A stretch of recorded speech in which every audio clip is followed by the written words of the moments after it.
Tshipikara tsha dorobo ya Tshwane vho dokotela Murungwa Makwarela vho amba nga ha nyimele ya dorobo ya Tshwane nga murahu ha u ḓirula mushumo wa dorobo vho Randall Williams. Zwihulwane zwi tshiya kha kutshimbidzele kwa masheleni ngori zwi yelana na corruption arali ri tshi nga vhudzisa zwo ri tshelede yo ya gai mayor a balelwa uri fhindula mara zwenezwo mayor o ṱuwa zwino ri tamini ri tshi ya phanḓa zwine zwa vha zwone zwo ri khou funa u electa mayor muswa ende hoyo mayor u funa u dovha hafhu a vhuya kha coalition a ri ṱalutshedze zori u ḓo konana u lulamisa zwe mayor wa DA a ita zwone ngori zwa zwino ri tou vha dziedzini tshoṱhe ngori ri khou sumbedza ri soko fushea nga kushumisele kwa masheleni fhano ḓoroboni ya Tshwane.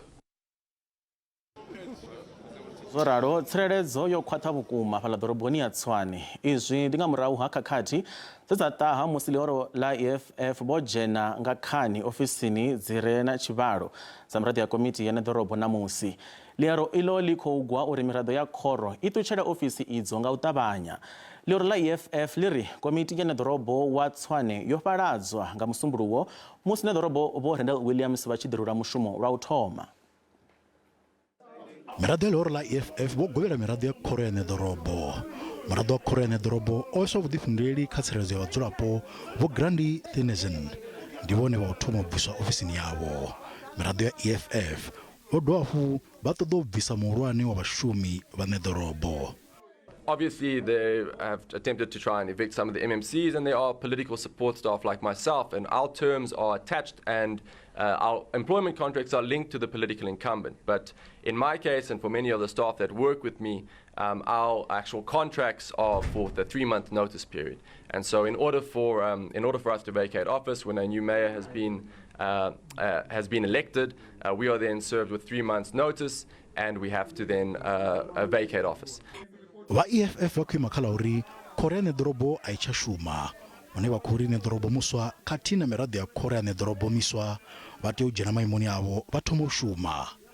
We only recognize the first letter. They are the ones who have caused this confusion by only entertaining the second letter together with the speaker. But he must admit that they have caused this confusion because they want to save the mayoral committee because there are crises with their cadre deployment and also with their multi-party coalition. So we will help them to leave. Even now we will help him to leave. We are not intending to fight. We have already released 2 MMCs. Va EFF vho dovha vha govhela ofisi ya tshipikara tsha khoro vha tshi khou bya vhuṱanzi ha mulayo he a sia ḽiṅwalo ḽa vhuvhili ḽa u ḓirula mushumo ḓorobo ḽo iledzwa. Ḽiṅwalo ḽa vhuvhili ḽo ḽi tshi khou tendelwa ḓorobo vha ḓo bva ofisini yavho nga ḽa 28 ḽa uno ṅwedzi. Ḽihoro ḽa ANC ḽo dzinginya uri hu vhe na dzulo ḽa khoro ḽa tshipentshele. Within 14 days we want to go to council so that we are able to elect the new mayor. That's where we are.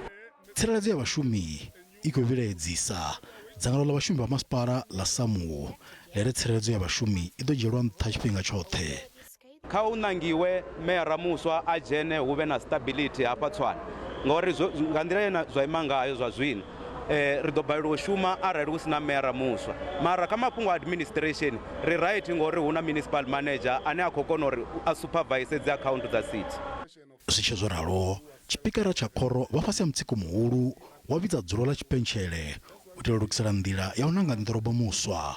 Fhungo ḽine mahoro manedzi a khou ṱoḓa u tshi dzheniswa muṅwe ḓorobo wa DA na u ṱoḓa u tshi khethwa lwa tshiphirini ndi hone ane a khou lengisa muṱangano uyo.